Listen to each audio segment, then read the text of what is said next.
National income बहुत ही ज़्यादा बड़ा चैप्टर है और उसमें कौन से चैप्टर्स कौन से क्वेश्चंस आपको प्रिपेयर करने चाहिए उसकी मैं लिस्ट दे रही हूँ। वो सब क्वेश्चन आप प्रिपेयर करेंगे तो आपको बहुत ही आसानी से कॉमन क्वेश्चंस मिल जाएंगे। So first, difference between stock and flow बहुत ही इंपॉर्टेंट है। Difference between factors income and transfer payment, ये एमसीक्यू के लिए भी इंपॉर्टेंट है। ये फिल इन द ब्लैंक्स में भी आ सकते हैं, ये केस बेस्ड स्टडीज़ में आ सकते हैं, पिक्चर बेस्ड स्टडीज़ में आ सकते हैं। ऑलवेज रिमेंबर, जब आप याद करते हैं factors income and transfer payment को तो विथ एग्जाम्पल याद करें। Difference between final goods and the intermediate goods, circular flow, diagram and phrases.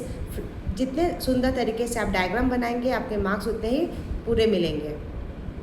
Meaning of current and capital transfer, difference between capital and consumption goods, difference between expected and unexpected obsolescence, component of NFIA, difference between domestic income and national income, precaution of all the three methods of calculating national income। ये question में से कोई ना कोई एक method का precaution आपको लिखने जरूर ही आएगा। Difference between net export and NFIA, difference between real and nominal GDP, इस बार के लिए बहुत ही इंपॉर्टेंट क्वेश्चन है this real and nominal GDP।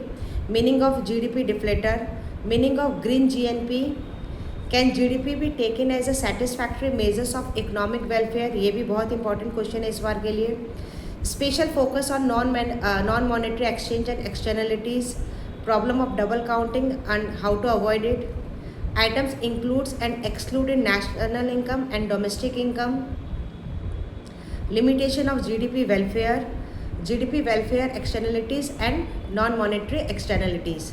इनमें से ये सब क्वेश्चन आप प्रिपेयर करिए, आपके बोर्ड्स के एग्ज़ाम के लिए बहुत ही इंपॉर्टेंट है। क्वेश्चंस आपको MCQ में, फिल इन द ब्लैंक्स में, असर्शन रीजनिंग में, पिक्चर बेस्ड क्वेश्चंस और एक सम नेशनल इनकम से कंपलसरी आते ही हैं। Thank you.